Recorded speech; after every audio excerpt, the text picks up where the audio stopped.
दोस्तों, दुनिया की राजनीति में एक नया तूफान उठ चुका है। चीन के सबसे बड़े नौसैनिक कमांडर लगातार एक ही चेतावनी कैमरे के सामने दोबारा दे रहे हैं। अगर भारत ने अपनी लॉजिस्टिक ताकत पूरी तरह सक्रिय कर दी तो एशिया में हमारी राजनीति चकनाचूर हो सकती है। लेकिन यह डर अचानक क्यों पैदा हुआ? क्यों एक समझौता जो जापान और भारत के बीच हुआ था चीन के सैन्य दिमाग को हिला रहा है? और दूसरी तरफ ऐसा क्या हुआ कि अमेरिका की आधुनिकतम सैटेलाइट भी एक बड़े तेल ऑपरेशन को ट्रैक नहीं कर सकी और 113 रूसी जहाजों ने भारत के तट पर चुपचाप लाखों टन तेल उतार दिया। पूरी बात क्या है इस वीडियो में समझते हैं, लेकिन उससे पहले रोज ऐसे ही वीडियो देखने के लिए चैनल को सब्सक्राइब कर लीजिए। तो पहले समझते हैं भारत और चीन के संबंध के बारे में, जिससे चीन को डर लग रहा है। भारत को दुनिया एक शांति प्रिय देश मानती है, हमेशा बातचीत, सहयोग और संतुलन बनाने की बात करता है। लेकिन यह बात चीन को शायद समझ नहीं आती। भारत अगर शांत है तो इसका ये मतलब नहीं कि भारत कमजोर है। आज हालात ऐसे बन चुके हैं कि वही चीन जो खुद को एशिया का सबसे ताकतवर देश समझता था, भारत के नाम पर असहज होने लगा है। और इसका कारण हथियार नहीं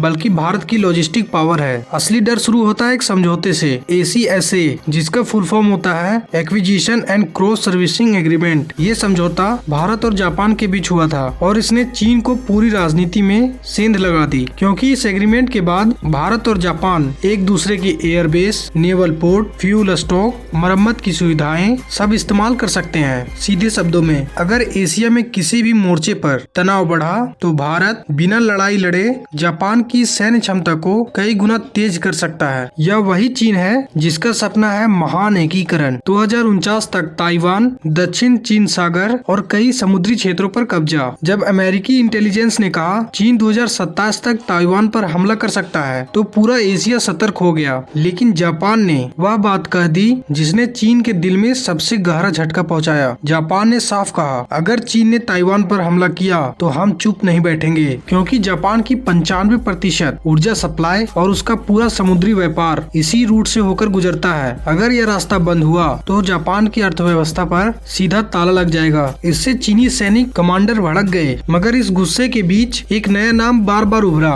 वो था भारत। चीन को डर किस बात का है? ACSA यानी भारत जापान लॉजिस्टिक समझौता। जैसे ही जापान भारत की सुविधाएं इस्तेमाल करता है, उनकी सैन्य रफ्तार कई गुना बढ़ जाती है। चीन खुद मान चुका है कि अगर जापान को भारत का सपोर्ट मिला तो चीन की नौसेना आधी रह जाएगी। सैन्य विश्लेषकों का कहना है ताइवान पर कब्जा करने के लिए चीन को 3 से 10 लाख सैनिक चाहिए, लेकिन वह एक बार में केवल 20,000 ही सैनिक भेज सकता है। इसका मतलब उसे बार बार चक्कर लगाने पड़ेंगे, और समुद्र में चक्कर लगाने का मतलब भारतीय नौसेना का संभावित सामना। और असली खेल सप्लाई लाइनों का है। ईंधन, हथियार, दवाइयाँ, भोजन, एक भी लाइन कटे तो सेना टूट जाती है और यहीं भारत की ताकत घातक बनती है। भारत हिंद महासागर का दरवाजा है। अगर भारत चाहे तो इस क्षेत्र की आधी समुद्री आवाजाही पर असर डाल सकता है। भारत क्वाड का हिस्सा है, जापान का विश्वसनीय साथी है और दुनिया की सबसे व्यापक नेवल नेटवर्किंग क्षमता रखता है। चीन इसे हल्के में नहीं ले सकता,